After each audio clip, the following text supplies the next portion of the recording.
Ô, Alê, tudo que o Cruzeiro puder concentrar, focar, entrar bem nesse jogo, tem que ter na cabeça que é uma decisão de Copa do Mundo pro Cruzeiro. É o jogo que pode valer o ano que vem inteiro pro clube, né? Principalmente depois do resultado do Bahia na sexta-feira, né? Pressionou muito, né? Muito, demais. Aliás, não só o Cruzeiro, né? Todo mundo que tá ali naquela parte de baixo da tabela deixou o Bahia, ele conseguiu um feito de deixar essa briga ainda mais acirrada e com mais equipes, né? Você vê que, por exemplo, o próprio Corinthians estava numa situação mais sossegada, o Santos, o Inter, o Fortaleza, né? E essa vitória do Bahia realmente foi surpreendente e mexeu com todas essas equipes. E o Cruzeiro não é diferente, sabe da responsabilidade. Acho que todos os cuidados, como você disse, são importantes nesse momento.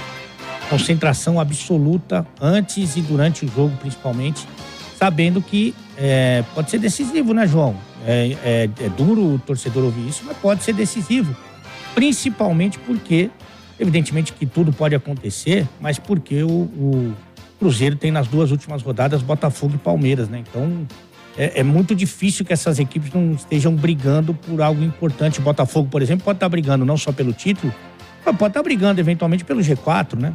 O Palmeiras dificilmente não vai estar brigando pelo título. E são boas equipes, né? São equipes que têm um bom campeonato regular. E até o Cruzeiro fez bons jogos contra esses times, mas evidentemente que eles são favoritos. Então, Goiás e Furacão, acho que é a grande esperança do torcedor do Cruzeiro. E a minha também, viu, João? Porque é muito importante que o Cruzeiro consiga esses resultados para ganhar um pouquinho de tranquilidade nessa Série A e principalmente pensando no ano que vem. É o Bastidores pela Itatiaia, domingo Sávio Baião. É o que o torcedor quer saber, é o que angustia o torcedor do Cruzeiro, é o que mexe com... Tá tirando noite de sono do torcedor, os números do Campeonato Brasileiro. Como é que tá essa briga na parte de baixo da tabela, Baião?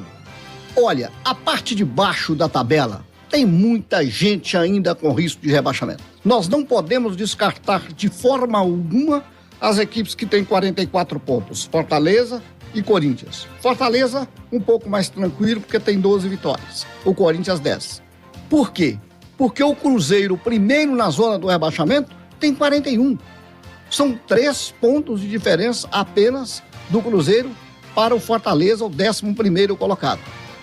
E aí entra o Internacional, 13º, 43 pontos. É jogo de vida ou morte este jogo frente ao Bragantino para o Internacional. O Vasco fez 42, o Santos tem 42, o Vasco tem um melhor saldo de gols.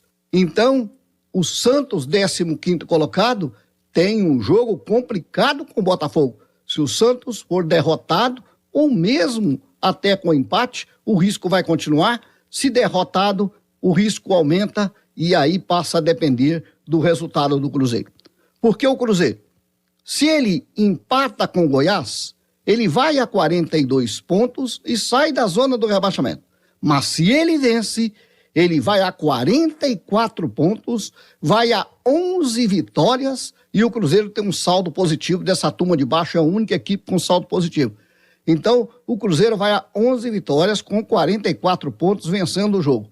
Ele vai pular lá para cima, para o lugar do Corinthians, o 12º colocado. Claro que o posicionamento vai depender também dos resultados de Internacional e de Santos, que jogam ainda na rodada. A verdade, João Vitor Xavier, é que o Cruzeiro precisa vencer o Goiás para chegar aos 44 pontos, colocar mais gente no desespero, mais equipes no desespero, e aí a gente vai fazendo as contas nas 3 últimas rodadas, para ver se tem que mais uma vitória, mais 2 empates, se um empate resolve, mas não dá para apostar em nada, viu, João Vitor Xavier? Depois desse 5-1 do Bahia no Corinthians, o Corinthians com risco de rebaixamento, e viu o risco de rebaixamento dele aumentar, o risco era mínimo, agora não é tão pequeno assim. É complicado. Eita campeonato maluco, João Vitor Xavier. Campeonato maluco e campeonato duríssimo,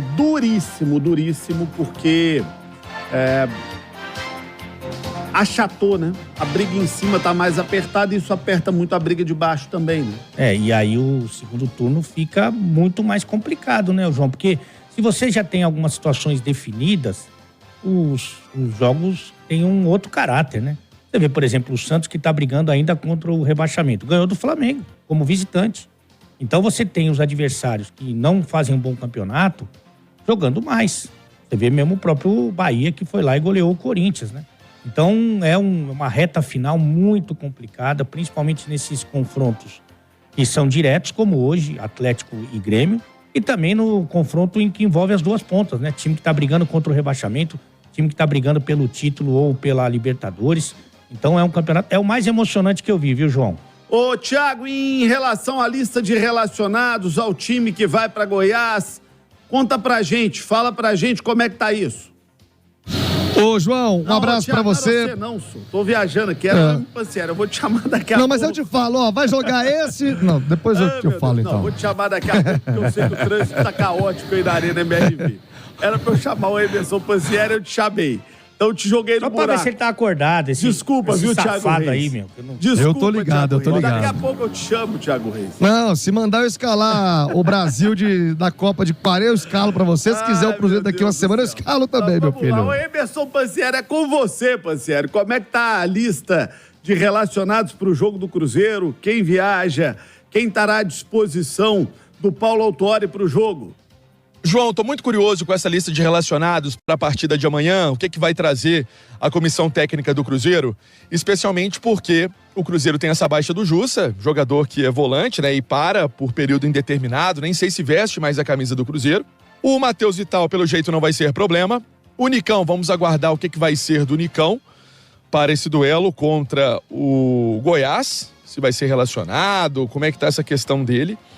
E também... a grande notícia foi algo que falávamos aqui na sexta-feira, João, é a presença do Lucas Silva. É o jogador que é titular nesse meio-campo do Cruzeiro, reconhecidamente o jogador que tem mais técnica e habilidade nesse meio-campo, para ajudar nesse setor. E aí pode talvez ter uma composição de puxar o Machado para ser um primeiro volante. Vamos ver o que vai fazer a comissão técnica liderada aí de forma interina pelo Paulo Autuori para esse confronto contra a equipe do Goiás. Então, vamos tentar traçar um provável Cruzeiro de Rafael Cabral, William na direita, Marlon na esquerda, a zaga Castan com o Neres. E aí será que vai o Lucas Oliveira de primeiro volante? Ou será que ele põe o Machado com o Ian Lucas e o Lucas Silva? E aí na frente, Matheus Pereira, Bruno Rodrigues e Papagaio? Ou Matheus Pereira, Bruno Rodrigues e Wesley? Essa é a grande pergunta sobre esse time do Cruzeiro que chega aqui à noite em Goiânia para a partida de amanhã, que vale muito para o time celeste. Toda a cobertura aqui da Itatiaia. Forte abraço, João. Ótimo domingo. Forte abraço. Obrigado, Pancieri. A Itatiaia acompanhando pertinho, lado a lado com o Cruzeiro para essa decisão. E você sabe, decisão é na Itatiaia. 1h55 agora sim. Vamos voltar.